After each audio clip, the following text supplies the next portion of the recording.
دايما زعلانه ومتضايقه تقولوا لي اعجن العجين واجي اخبز الحاجات تطلع معايا مش حلوه. يا جماعه الحكايه كلها في الفرن. احنا عايزين نشوف الفرن ونشوف ازاي نختار الفرن صح. حتى الفرن بتاعنا اللي في البيت بتاع البوتاجاز، تعالوا بينا ناخد جوله كده مع الفرن ونشوف ازاي نستغلها احسن استغلال. افران انواع كتيره اهي زي ما احنا شايفين، وفي كمان مايكرويف. طبعا المايكرويف بيختلف عن الفرن، ده حاجه وده حاجه. الميكروويف ما ينفعش نهائي لتسوية المعجنات، الميكروويف للتسخين بس. أول حاجة لو هنجيب فرن بيشتغل بالكهرباء، أهم حاجة ناخد بالنا منها إن إحنا نجيبه لتراته تعدي ال 40 لتر. ليه بقى؟ علشان لما نيجي نسوي فيه يبقى موفر لاستهلاك الطاقة، يعني نسوي فيه كمية حاجات معقولة في نفس الوقت اللي هو هيسوي فيه لو هو صغير، فكده يبقى إحنا استغليناه استغلال أقصى استغلال ليه. فرن كهرباء هنجيبه بيبقى فيه الثلاث مؤشرات اللي احنا شايفينهم دول. مؤشر بيبقى موجود دوت للمدة اللي احنا بنشغله فيها، بيبقى لحد 60 دقيقة يعني ساعة، بيشتغل ساعة كاملة. تاني واحد اللي هو بيشغل لي من فوق وتحت او من تحت بس او من فوق بس، ده بقى بيبقى لضبط درجة الحرارة من 0 لحد اقصى حاجة 250. ما اتفقنا الماركة بتاعة الفرن مش هتفرق خالص، هو اسمه فرن كهرباء. تعالوا بينا نفتحه ونشوف ايه الحاجات اللي هنلاقيها فيه من جوه. اول حاجة بتعجبني جدا في الفرن الكهرباء الصاجات بتاعته اللي بتيجي معاه، غالبا بيبقى فيه واحد مستطيل زي ما انتم شايفين كده وواحدة مدورة، دول بيبقوا حلوين جدا وبيستحملوا الحرارة وبسوي فيهم كل حاجة. الميزه في الفرن الكهرباء ان هو بيشتغل فوق وتحت مع بعض وبيبقى محندق وصغنن كده، فلما بنعجن المعجنات بتاعتنا ونحطها في الصاج ونحطها في الفرن بيبقى محكم كده وصغير، فالحاجات بتستوي حلوه قوي. هوريكم الجزء الكهربي اللي موجود من فوق ومن تحت اللي بيشتغل مع بعضه وبيخلي الحاجات زي الجاهزه بالظبط اللي احنا جايبينها من بره. شايفين ده الجزء اللي من فوق ده بقى، طبعا لما بنبقى مشغلين الفرن بيبقى شغال وبيدي لون محمر كده، بيسوي لي وش الحاجه ده كانه شوايه يعني. واللي تحت دوت كانه قاعده الفرن العادي خالص اللي احنا بنسوي فيه. الميزه زي ما قلت لكم ان هو بيبقى صغنن كده ومحكم، فالحاجه فيه بتستوي المده بتبقى مظبوطه قوي. لما بنقول ربع ساعه هو بيبقى ربع ساعه، 12 دقيقه هو بيبقى 12 دقيقه. لما نختاره كمان نجيبه يكون فيه لمضه زي اللي احنا شايفينها دي ومروحه. فايدة اللمبة ان هي بتبقى موريانا الحاجات جوه ايه يعني لونها وشكلها ايه، والمروحة ما بتخليناش كل شوية عايزين نطلع الصاج ونضيره الناحية التانية او كده، لا هو بيوزع الحرارة بطريقة منظمة وجميلة جدا. زي ما قلت لكم كل ما كانت لترات الفرن اكبر كل ما كان احسن. انا عايزه اوريكم ده لتراته كبيره، شايفين الصاج بتاعه ما شاء الله كبير، يعني لما هنحط فيه حاجه ممكن نحط مثلا فيه 3 فرخات، يعني فرخايه كده وواحده كده وواحده تيجي كده، فبيبقى فيه استغلال للمده اللي الحاجه هتستوي فيه بمنتهى البساطه.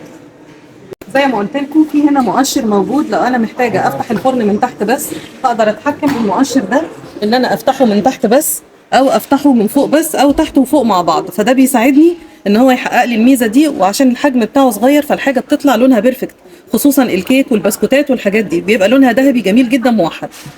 الفرن الكهرباء لو احنا عايزين فرن كهرباء عرفنا ازاي هنستغله ونشتريه ونسوي بيه الحاجات بتاعتنا. طب لو احنا بقى كده كده عندنا الفرن بتاع البوتاجاز بتاع البيت، تعالوا اقول لكم هنعمل ايه في فرن البوتاجاز عشان نطلع منه مخبوزات تبقى برده زي الفرن الكهرباء وجميله زيه بالظبط. دي البوتاجازات العاديه اللي زي اللي عندنا كلنا في البيت، منها اللي بيشتغل فوق وتحت مع بعض ومنها اللي ما فيهوش الخاصيه دي. تعالوا بقى نشوف ازاي برضه نستغل الفرن بتاع البوتاجاز بحيث ان احنا نطلع منه احلى معجنات ومخبوزات. فرن البوتاجاز اهو فتحته زي ما انتم شايفين، سواء بقى هو بيشتغل من فوق وتحت مع بعض او فوق لوحده وتحت لوحده. لو ما فيهوش ان هو يشتغل الاتنين مع بعض بناخد الشبكه بتاعته دي كده زي ما انتم شايفين، بنقربها لقاعده الفرن كده اول 10 دقائق من الخبيز بتاعنا، وبعد كده بنقفل الفرن من تحت ونفتح الشوايه من فوق، بكده يضمن لنا ان الحاجات بتاعتنا وشها يبقى لونه ذهبي ومن تحت برضه يبقى لونها ذهبي وجميل. امتى يا جماعه الشبكه تكون في النص وما ننزلش الشبكه لتحت او نقربها قوي من الشوايه؟ لما المعجنات بتاعتنا اللي احنا نكون بنخبزها تكون فيها كميه كبيره من الزبده زي البوتيفور زي الكحك زي البسكوت، الحاجات دي ما بتحتاجش خالص ان احنا ننزل الشبكه لتحت، لازم الشبكه تكون في النص وتقريبا بتاخد 12 دقيقه بس وتستوي، ولازم درجه الحراره تكون هاديه تميل للمتوسطه مش تميل للعاليه. دي المعجنات اللي مليانه زبده وسمنه كتير.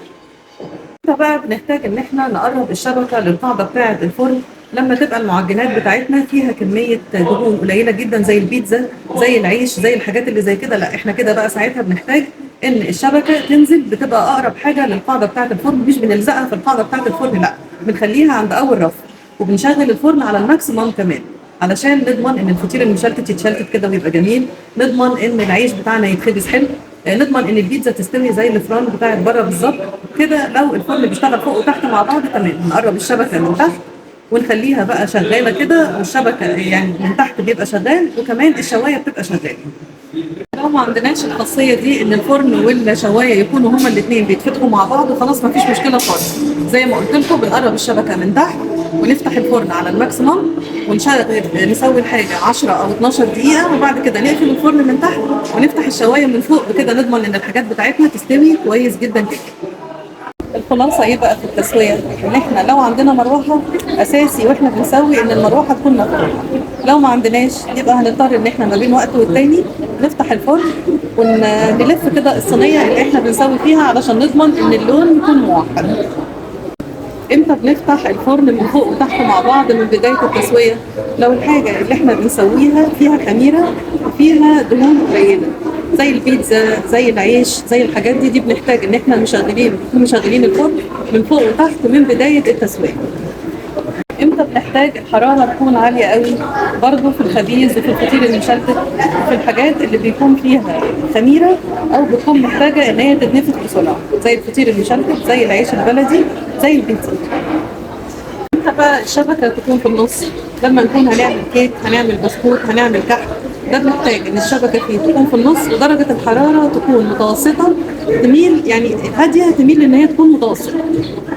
بكده نضمن مخبوزات ولا اروع. المخبوزات بتاعتنا كلها هتكون ان شاء الله ناجحه ولونها كاننا بالظبط جايبينها من بره من عند الحلواني، بس بنظافه الحلواني. صدقوني لو مشيتوا على التوصيات اللي انا قلت لكم عليها دي، شويه النصايح دول هيفرقوا جدا معاكم في جوده الحاجه، هتلاقوا مخبوزات ناجحه ولا اروع. يا رب اكون قدرت افيدكم واكون دايما عند حسن ظنكم.